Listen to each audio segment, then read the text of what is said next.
Assalamualaikum warahmatullahi wabarakatuh. Apa kabar Bapak Ibu guru hebat semua, calon guru profesional PPG piloting tahap 1 dan 2 ya. Baru sempat buat video lagi karena kesibukan, banyak yang disuruh buatkan modul ajar dan studi kasus ya Bapak Ibu. Kemudian ada juga yang saya sempat bahas soal untuk guru IPS, silahkan yang mau dibahaskan soalnya kirim soal ke saya ya. Nanti saya bantu jawab dan bahas. Saya ingin bahas di YouTube tapi belum ada soal yang saya dapat, soal yang valid dari tryout. Nanti saya arahkan bagaimana caranya supaya bisa mengambil soal dari tryout. Nah, sebelum lanjut ke pembahasan soal kali ini, yang saya akan bahas adalah soal PKN. Tapi sebelum masuk ke soal, saya ingin bahas dulu mengenai FR hari Minggu kemarin ya, dan hari ini. Jadi menurut yang sudah ujian, sama yang tadi, sama yang kemarin itu tidak jauh-jauh dari PMM soalnya. Jadi tetap belajar, tryout, PMM, ulang-ulangi saja di situ. Kemudian pesan saya, kalau misalnya dirasa jawabannya sudah bagus, jangan terlalu stres memikirkan hasil tryout dari PMM ya. Kalau sudah diberi jawaban bagus dengan alasan yang bagus, kita memilih jawaban itu, jangan galau setelah hasilnya keluar. Karena di tryout PMM itu saya rasa pemeriksaan soalnya tidak valid ya. Bahkan ada soal yang sempat saya coba kemarin, soal ini, soal SJT ya, yang mengatakan bahwa ada siswa yang menyontek, itu langsung dikasih nilai 0 dan setelah itu selesai. Itu sebenarnya kalau di SJT itu saya kurang sependapat ya Bapak Ibu. Harusnya itu dikasih nasihat dulu, konsekuensi dan sebagainya. Tapi kenyataannya itulah nilai tertinggi di SJT itu, di PMM itu. Jadi tidak bisa dijadikan acuan. Sekali lagi saya katakan, jangan stres dengan hasil tryout PMM. Ada juga yang Bu Eno, saya yakin Bapak Ibu guru pernah menemukan soal itu di tryout. Ada Bu Eno, itu Bu Eno ada 2 jawaban yang memiliki nilai tinggi di situ. Ada yang mengenai, saya ingat dulu, yang mengenai dia menegur siswa secara halus. Nah, itu dianggap benar juga, jawaban tertinggi. Kemudian saya coba coba untuk mengganti jawaban di situ. Di tryout ini saya mau tahu seperti apa. Saya ganti dengan jawaban yang lain, itu tetap ada nilai 10 yang tidak pakai, yang menegur tanpa menggunakan verbal, ada di opsinya itu. Silahkan lihat di situ. Itu ada 2 opsi di situ yang tetap full nilainya kalau kita jawab ya, kalau kita jawab dengan benar. Nah, itulah alasan jangan terlalu berfokus ke sana. Kalau sudah yakin jawaban Bapak Ibu bagus dengan alasan yang bagus, ilmiah, jangan terlalu pusing dengan hasil dari tryout. Kemudian yang kedua, kemarin saya sempat dampingi salah satu teman guru yang ikut ujian bahasa Indonesia. Jadi setelah ujian, saya langsung tanya-tanya ke beliau di situ mengenai soal bahasa Indonesia ya, yang banyak keluar, yaitu mengalihwahanakan. Jadi coba Bapak Ibu cari soal-soal yang berhubungan dengan mengalihwahanakan. Misalnya dikasih contoh kasus seperti ini, kemudian mengalihwahanakan. Mengalihwahanakan itu sama dengan arti memodifikasi bentuk ya, merubah bentuk seperti itu. yang saya lihat di Google. Kemudian soalnya banyak mirip, hampir 50% sama, selebihnya mirip, sangat mirip. Yang dirubah sedikit opsinya, yang dirubah sedikit bunyi soalnya. Jadi intinya fokus ke tryout Bapak Ibu guru ya. Di SJT katanya yang muncul itu beda-beda, ada laporan dari teman juga chat, ada yang muncul yang paling rumit itu yang mengantar anak TK kemudian ikut MGMP, ada persis. Kemudian Pak Fadil ada persis, Ibu Vina persis juga. Nah, di Ibu Vina juga ini dilema kita, jawaban di PMM itu maunya beda, padahal di opsi Ibu Vina itu ada jawaban yang bagus di situ menurut saya, malah di nomor 2 kan di SCT. Oke. Ada juga satu nih, Pak Heri masuk kemarin. Jadi intinya kesimpulannya fokus ke soal-soal PMM, jangan jadikan hasil PMM itu sebagai acuan nilai Bapak Ibu nanti. Baik, kita langsung masuk ke soal PKN-nya. Yang pertama, ini dia soalnya.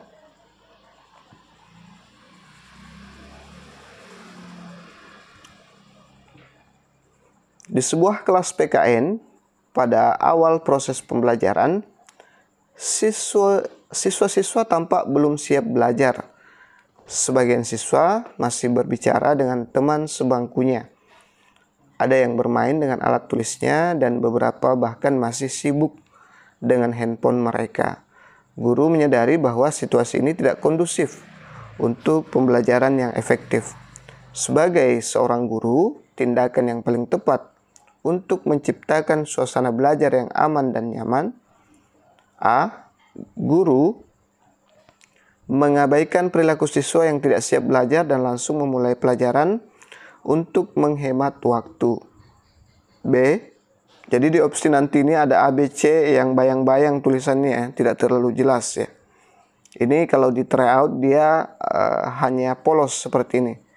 Tapi kalau di ujian nanti Bapak Ibu, itu nanti ada bayang-bayang ABC. Yang sudah ujian silahkan komen apa benar atau tidak. Ya, seperti itu. Selanjutnya, guru memberikan teguran kepada siswa yang tidak siap belajar agar mereka jera dan tidak terulang di pertemuan berikutnya. C. Guru mengajak siswa untuk melakukan kegiatan ice breaking yang menyenangkan untuk menarik perhatian mereka. D. Menurut guru mengambil alat komunikasi siswa dan memberikan ceramah tentang pentingnya disiplin waktu dalam belajar. Yang terakhir, guru menyarankan kepada siswa yang tidak siap belajar keluar dari kelas sampai mereka siap untuk mengikuti pelajaran. Seperti itu Bapak Ibu guru sekalian. Nah, saya kasih waktu sekitar 5 detik sampai 10 detik untuk teman-teman jawab soalnya. Silahkan dijawab. Kalau dirasa terlalu cepat, bisa di pause dulu videonya. Saya yakin teman-teman sudah lihat ini di tryoutnya. Jadi bisa langsung jawab ya. Kita kita lihat jawabannya. Jadi jawabannya adalah tindakan yang paling tepat dalam situasi tersebut adalah mengajak siswa untuk melakukan kegiatan ice breaking yang menyenangkan untuk menarik perhatian mereka. Ice breaking dapat membantu menciptakan suasana yang lebih rileks dan menarik perhatian siswa, sehingga mereka lebih siap dan termotivasi untuk memulai proses pembelajaran. Dengan metode ini, guru bisa menarik minat siswa tanpa harus langsung menegur atau membuat suasana menjadi tegang. Setelah ice breaking, siswa biasanya akan lebih fokus dan siap untuk belajar. Seperti itu Bapak Ibu. Makanya kalau ambil video UKIN kemarin, harus sebaiknya ada ice breaking 1 kali, minimal 1 kali ya. Kalau bisa berkali-kali lebih bagus lagi untuk merefresh siswa kita. Nah, jadi nanti Bapak Ibu tinggal klik saja kalau ujian seperti ini. Langsung klik satu kali, selesai. Simpan jawaban, kemudian lanjutkan. Kita lanjut ke soal berikutnya.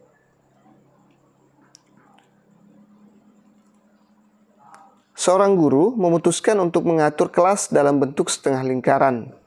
Dia percaya bahwa pengaturan ini akan mendukung pembelajaran yang berpusat pada peserta didik. Berdasarkan situasi ini,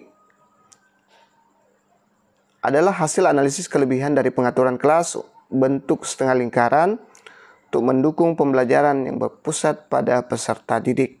A. Memungkinkan guru untuk lebih fokus mengontrol dan mendisiplinkan siswa. B. Meningkatkan interaksi antara siswa dengan siswa dan antara siswa dengan guru. C. Memfasilitasi penggunaan alat bantu visual secara lebih efektif. D. Memudahkan distribusi materi pelajaran oleh guru. E. Mengurangi gangguan yang disebabkan oleh gerakan siswa di dalam kelas. Silahkan dijawab Bapak Ibu. Di pause ya, kalau dirasa terlalu cepat belum sempat berpikir. Baik, jadi jawaban yang tepat adalah meningkatkan interaksi siswa dengan siswa dan antara siswa dengan guru ya.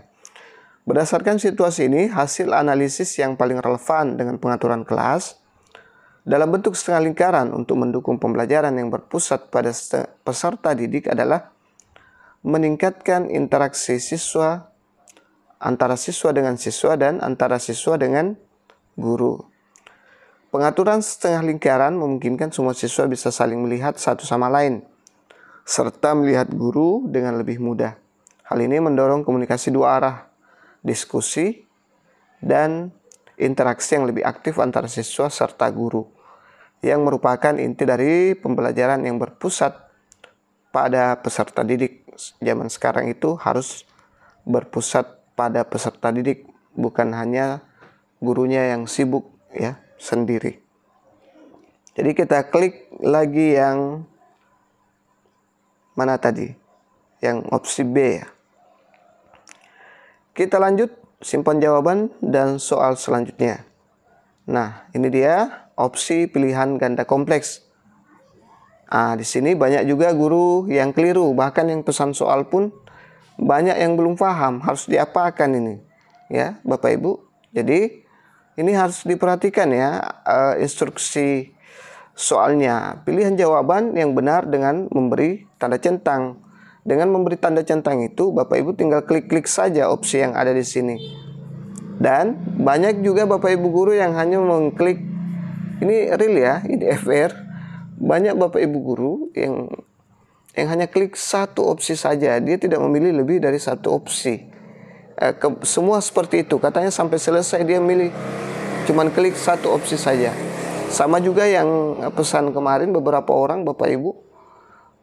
Dia katanya ini mau diapakan? Benar salah ini yang mana harus dipilih ya. Jadi harus diperhatikan itu ya Bapak Ibu menjawab soal. Nah, kita lihat soalnya. Dalam sebuah kelas PPKN, seorang guru menerapkan model pembelajaran berbasis masalah atau PBL. Guru tersebut ingin menciptakan rasa aman dan nyaman bagi peserta didik agar mereka dapat berpartisipasi aktif dalam proses pembelajaran yang berpusat pada peserta didik. Berdasarkan situasi ini, upaya apa yang sesuai untuk menciptakan rasa aman dan nyaman peserta didik dalam proses pembelajaran PPKN yang berpusat pada peserta didik? Pilihlah jawaban yang benar dengan memberi tanda centang. Nah, itu saya katakan tadi ya. Jawaban benar lebih dari satu. Nah, jadi harus jeli melihat instruksi soal. Nah, tanda centangnya itu cukup dengan mengklik saja. Yang pertama, mendorong peserta didik untuk bekerja sama dalam kelompok kecil yang heterogen. Kalau benar, klik.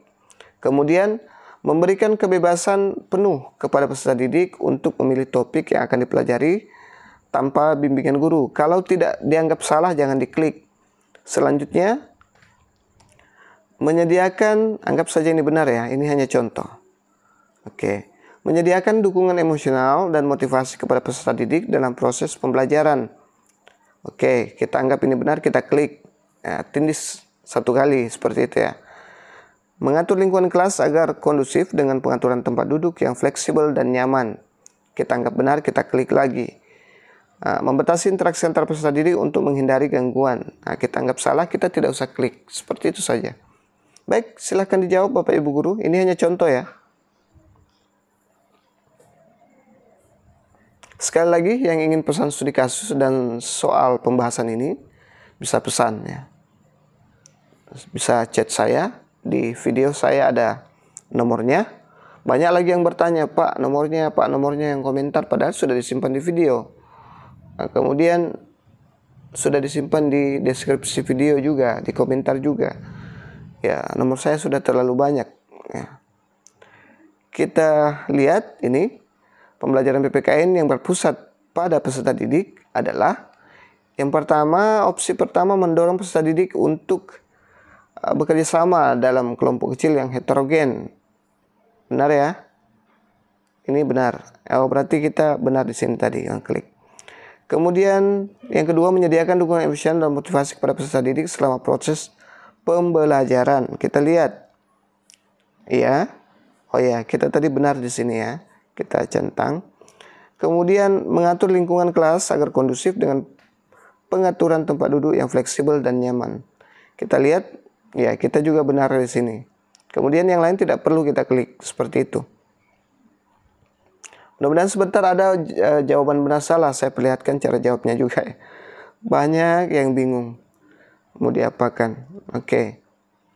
Penjelasan. Mendorong kerjasama dalam kelompok kecil yang heterogen dapat membantu peserta didik berbagai perspektif dan saling mendukung. Dukungan emosional dan motivasi penting untuk menjaga kepercayaan diri peserta didik selama pembelajaran. Lingkungan kelas yang nyaman dan fleksibel dapat membantu peserta didik merasa lebih aman dan bebas berpartisipasi.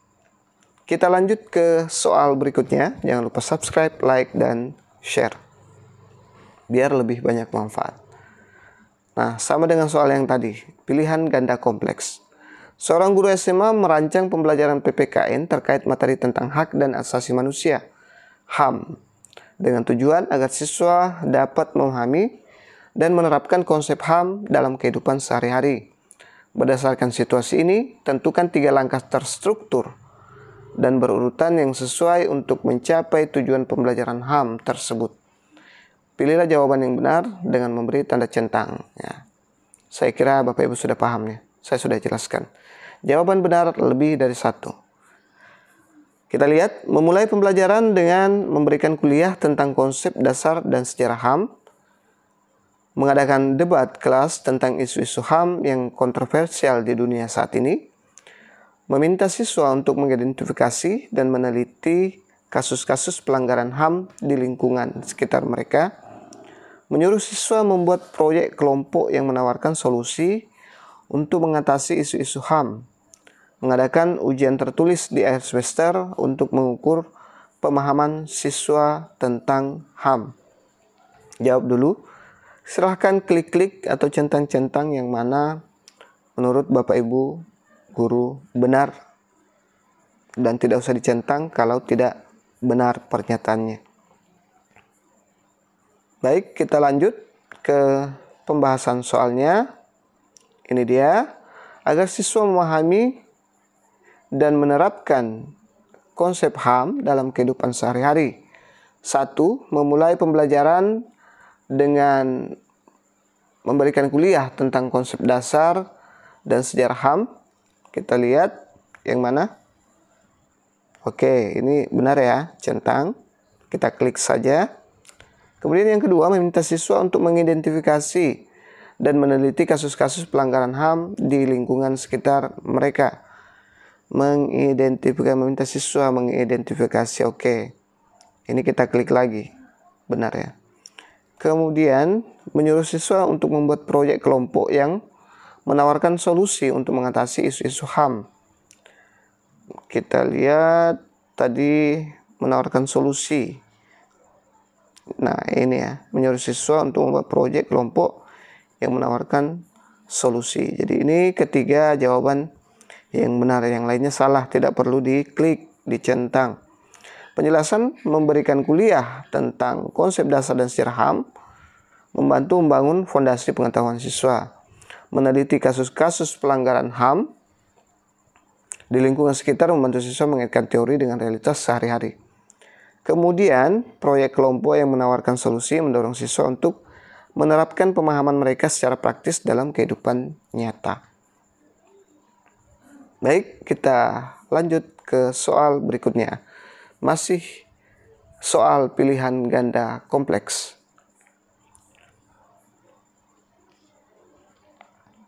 Seorang guru PKN mengajar di sebuah sekolah yang terletak di daerah nelayan. Guru tersebut ingin mendesain pembelajaran PPKN tentang kewajiban warga negara yang relevan dengan kondisi di sekitar sekolah dengan melibatkan peserta didik secara aktif. Berdasarkan situasi ini, tentukan 3 langkah terstruktur dan berurutan yang sesuai untuk mencapai tujuan pembelajaran tersebut. Pilihlah jawaban yang benar dengan memberi tanda centang. Jawaban benar lebih dari 1. Memberikan penjelasan tentang kewajiban warga negara secara umum dan contohnya dalam konteks daerah nelayan. Mengajak siswa untuk melakukan observasi langsung ke tempat-tempat aktivitas nelayan dan mencatat kewajiban yang mereka laksanakan. Mengadakan diskusi kelas tentang tantangan yang dihadapi nelayan dalam melaksanakan kewajiban mereka sebagai warga negara. Menyuruh siswa membuat proyek kelompok yang berfokus pada solusi untuk meningkatkan kesadaran dan pelaksanaan kewajiban warga negara di komunitas nelayan. Yang terakhir, D. Mengadakan ujian tertulis tentang kewajiban warga negara di akhir unit pembelajaran. Silahkan dijawab Bapak Ibu, yang mana yang perlu diklik, yang mana tidak. Nah, ini nanti dia tetap seperti ini ya, tetap kosong. Beda dengan yang bundar-bundar itu, dia punya opsi A, B, C. Kalau ini dia kosong seperti ini nanti Bapak Ibu. Silahkan klik-klik. Baik, kita lihat jawabannya. Saya yakin Bapak Ibu sudah jawab, sudah pause videonya. Nah, ini dia. Berikut ini 3 langkah yang terstruktur dan berurutan yang sesuai untuk mencapai tujuan pembelajaran tentang kewajiban warga negara di daerah nelayan. Yang pertama, memberikan penjelasan tentang kewajiban warga negara secara umum dan contohnya dalam konteks daerah nelayan. Yang kedua, mengajak siswa untuk melakukan observasi langsung ke tempat-tempat aktivitas nelayan dan mencatat kewajiban yang mereka laksanakan. Yang ketiga, menyuruh siswa membuat proyek kelompok yang berfokus pada solusi untuk meningkatkan kesadaran dan pelaksanaan kewajiban. Kita lihat opsi-opsi mana yang perlu kita klik. Oke, ini ya, kita klik 1 kali. Oke, sudah. Anggaplah itu tanda centang. Nah, kita lanjut. Mengajak siswa untuk melakukan observasi. Oke, ini juga benar. Kemudian opsi terakhir tadi apa ya? Menyuruh siswa membuat proyek berfokus mana? Berfokus kepada solusi untuk meningkatkan kesadaran dan pelaksanaan kewajiban. Menyuruh siswa membuat proyek warga negara di komunitas nelayan. Oke. Nah, ini dia penjelasannya. Langkah pertama, memberikan pemahaman awal tentang konsep kewajiban warga negara dalam konteks daerah nelayan. Yang kedua, langkah kedua melibatkan siswa langsung untuk melakukan observasi dan mengaitkan dengan praktik nyata di lapangan. Yang ketiga, langkah ketiga membantu siswa untuk memahami tantangan yang dihadapi oleh warga nelayan melalui diskusi sehingga siswa bisa lebih aktif berpartisipasi dan berpikir kritis tentang situasi di sekitarnya. Menyuruh siswa membuat proyek kelompok dan berfokus pada solusi untuk meningkatkan kesadaran dan pelaksanaan kewajiban warga negara di komunitas nelayan. Ini lebih cocok sebagai langkah lanjutan setelah observasi dan diskusi, ya, tetapi bukan langkah yang secara langsung mendukung pemahaman awal kewajiban warga negara. Baik Bapak Ibu Guru, itu saja dulu yang sempat saya share pada kesempatan kali ini. Kalau tidak ada yang ngirim soal IPS besok, saya akan bahas soal geografi, sejarah, ataupun ekonomi. Silakan komen, yang terbanyak saya akan bahas. Itu belum ada ya. Jadi yang bahasa Indonesia, guru kelas, dan lain-lain yang sudah pernah dibahas, sabar-sabar dulu. Nanti semuanya sudah merata, baru kita kembali ke penonton yang paling banyak, baru kita buat videonya lagi. Demikian. Jadi share-share ya kalau mau cepat dibahas sebanyak-banyaknya. Silakan yang mau pesan ke soalnya, mau pesan studi kasus, chat saya. Assalamualaikum warahmatullahi wabarakatuh.